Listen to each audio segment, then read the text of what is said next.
everyone, and welcome to another custom figure showcase, bigger on the inside, and we are once again looking at another Master TARDIS custom, and this is of course the classic Master TARDIS custom of the column. Now obviously again, Character Options have released this one in the past, but I've made a few changes to this one to make it a little bit different.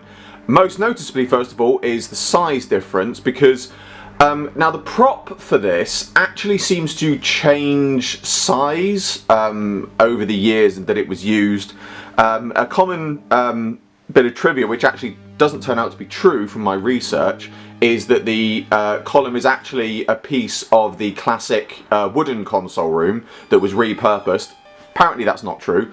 But yeah, the original prop differs slightly in size, it seems, because there's a few times when it's missing its base. I think in Legopolis, when the Master lands it inside the satellite dish, if you look carefully in a couple of the scenes, you can see that it's missing its base plinth.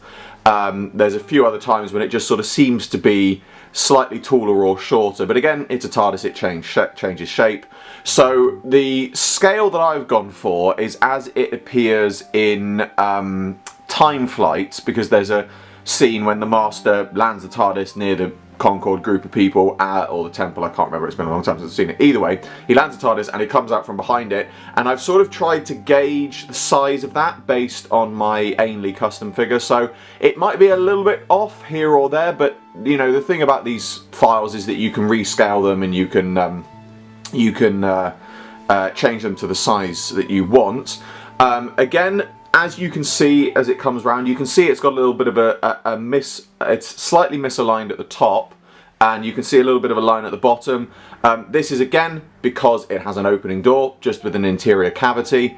Obviously it's got you can see a little bit of join work around the middle where I've had to split it to fit onto my printer, because obviously of the print settings, but you know, it does open, that feature is in there, and you know, I really am pleased with this as part of the collection, because again, I've got the official one. As much as I do like the official one, it was nice to have one that was just sort of a bit more in scale with how it should be. But there is one little extra that I have for this video as well, because when I first designed this and put it all together in Tinkercad, and I then printed it, I printed it in the Character Options scale. I then found out that that is not the right scale, so I was slightly stuck with a leftover TARDIS column and nothing to do, and I considered selling it. I'm not, I'm sorry to say, for those hoping, but I did manage to find another use for it, which is this, which at first appearance might just be appear to be a slightly smaller and differently coloured version of the print, which, I'll be honest, it is.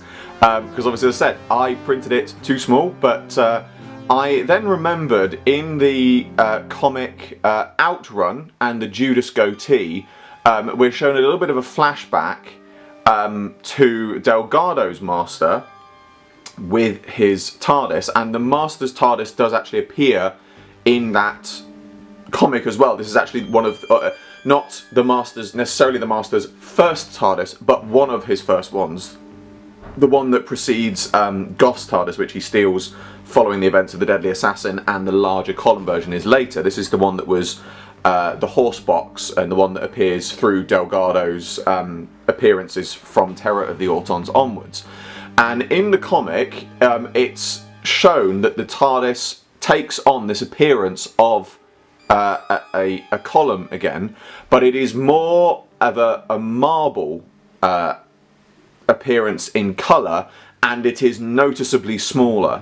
So in a nice little twist of events, I've actually managed to repurpose this particular print and get an extra TARDIS out of this, which is great, because you know, it's something which distinguishes it from the later column as well, and you know, fits alongside another incarnation of the Master. I am doing at least one of the Delgado ones, so there will be other ones for his Master coming along as well, but you know, it's really nice to be able to repurpose this as something else a little bit extra, and it comes out, it looks really good. I'm really pleased with the marbling texture on it, really makes it stand out from the other one. But that brings to a close another custom figure showcase, bigger on the inside. As always, I hope you all enjoyed this video. Like, subscribe, share, it really helps me out a lot, and be sure to description below for a link to my Patreon. I'm doing my very first figure animation, and you can get involved. There's exclusive content and more to those who do so, and funding my Patreon in any way gets your name at the end of my videos. I salute you all, and I will see you with another video very soon.